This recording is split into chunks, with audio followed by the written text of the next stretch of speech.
Tai, ką pasakoja ponia Vida apie savo gyvenimą, panašių į romaną, nei į realybę. Tiek likimo vingių, kad apie visus net užsiminti sunku. Keli štrichai jos portretui. Kai mergaičiukiai buvo vos 5, jie su mama paliko geriantis ir smurtaujantis tėvas. 18 neteko motinos, 20 paskutinio artimo žmogaus, močiutės. Paskui pirmą vyrą laimės ieškoti išvyko į Sibirą, tačiau toli nuo namų suprato, kad ištekėjo už pabaisos, ne už žmogaus. Gimė mergaitė, buvo labai geras iš karto, aš dirbau melžėją ir padėdavau ir viską. Paskui žinot, kaip svetimos moteris pasimaišo, jau gyvenimas, skaitykit, išbrauktas. Pradėjo muštis, supjausti mane. Gerai, kad atėjo, aš dirbau vyriausia melžėja, išdavinėjau miltus gyvuliam, gerai, kad buvo paryčiai. Atėjo melžėjos, nes raktai buvo pas mane, atėjo melžėjos raktus, surado mane visą krūviną, buvo perpjauta čia va. Viskas išvežė į ligoninę, paskui man pasakojo, aš be sąmonės buvau, buvo mergaitė ta mano labai sumušta. Galvytė turbūt sudaužė, aš jau be sąmonės buvau, nes jau paskui jisai pats ten pasakojo, kad sako, pradėjo rėkti mamą. Su taburetė davė mergaitė, tai buvo akytės labai ilgai kraujui pasrūvusios. Taigi buvo dar 3 metukų visai? Nebuvo. Oi, nebuvo, jinai buvo dar nepilnų 2. Ir tikras tėvas. Tikras tėvas. Ir va, parėjus nuo tos, kaip sakant, savo meilužės prieš rytą, pradėjo peilį galast, pradėjo ugnį kurt, pas mane plaukai ilgi buvo, bet, kaip kišo į pečių galvą, bet kiek pagrybė liepsna, tiek nudegė. Ir aš pabėgti niekur negalėjau. Mosavo su to peiliu didžiuliu tokiu, kur kiaulės pjauti.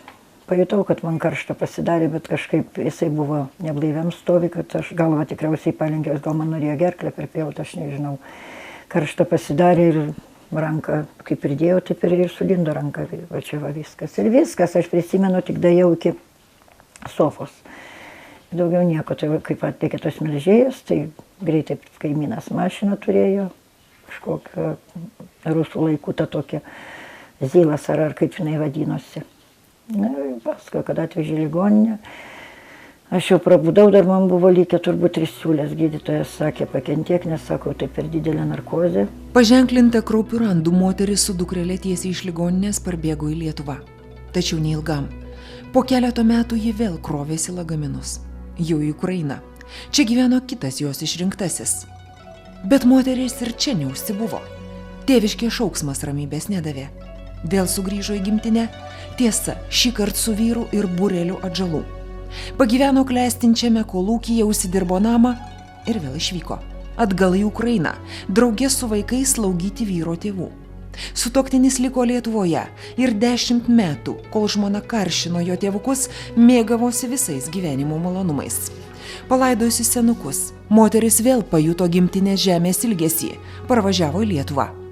Tik jau be 2 dukterų, vyriausioji Ukrainoje ištekėjo ir ten ėmė kurti savo gyvenimą. Jaunesnioji buvo ne Lietuvos pilietė, todėl net 2,5 metų galėdavo atvykti pas mamą tik į svečius. Atskiro pasakojimo verta ir jo sugrįžimo istorija. Vyras su 3 vaikais ją pasitiko ir degalinėje pareiškė, kad nežino, kur juos vežti. Namo nebėra, o ten, kur apsistojęs jis pats, žmona su vaikais tikrai nelaukiami. Ryte atvažiavo, o kur važiuoti, nežinia. O tai jis gyveno kažkaip? Gyveno su kita šeima. Ir kur važiuoti, nežinia, liko mano tėviškė, liko ten pažįstami, nes aš pas mamą buvau viena. Liko pažįstami kaimynai, kur užaugo, ko važiuojame iki ten, ką nors žmonės padės, atvažiavom tik į kapinės pirmiausia. Ten greitimai važiuoti tada Kainio kaimą per kapinės, užėjome kapinės, vaikšto, kažkada mano buvo pabrolys, vaikšto su žmona. Ko jūs ieškot, mane kalbina, ieškau, sakau, metų praėjo tiek, sakau, mamytės ką paradau, sakau, žiūriu, ar kas dar iš savų nemirė. Pradėjom kalbėti, Stepas tas. Tai tiesiai ir pradėjom kalbėti, kad kur važiuojat. Nu taip ir taip, toks atvejas, važiuoju Vaitieviškį, kaip nors kol kas gausis kur nors gyventi, kad gal kas priims pagyventi ar kaip. Sako, mes galim priimti, čia jau jo tėvų namas pasilikęs. Galim, sakė, galit pagyventi. Mes čia laikom kaip vasarnami vasarai atvažiuoti, daržiuką pasisodinti. Labai malonu nuvažiavom, atrakinom duris, paliko raktą. Ir mes pasilikom gyventi. Užbėgdama įvykiams už akių pasakysiu, kad dabar jie vėl drauge, gyvena šešiese, tik vyriausioji Vidos duktė liko svetur. Po tiek metų, ir taip sako vyras ir žmona svetimi žmonės, bet po tiek metų jis buvo tikrai labai geras žmogus. O dabar kažkas jį pakeitė. Jisai nesidomi sveikata, nesijaudina, kažkaip gal į savį ir ten galvoja kažką, bet aš šito nematau. O man labai sunku, man reikia su kažkom pasitarti. Toks pasitarimas. Atsikėliau, prisiverkiau, o reikia gyventi. O tas gyvenimas vis sunkin ir sunkin. Nuo 14 metų fermose su vyrais sunku fizinį darbą dirbusi moteris vis dažniau pajunta tiksinti biologinį laikrodį. Širdies kaip mamytei, venų, skrandžio ir kiti skauduliai jau seniai tapo kasdienybė. Bet vis tiek eičiau dirbti, sako Vida, nemoku kitaip gyventi, turiu arti ir išlaikyti šeimą. Jokio darbo nebijau, po visą Sovietų sąjungą su gyvuliais vagonuose išvažinėjau, kad tik vaikams turėčiau ką ant stalo padėti. Deja, be išgalių vis mažiau ir mažiau. Darbštų žmonės Lietuvoje nebereikalingi. Net būtiniausioms reikmėms nebegali užsidirbti ne tik Vida, bet ir jos vyras, 2 jau suaugusios dukterys.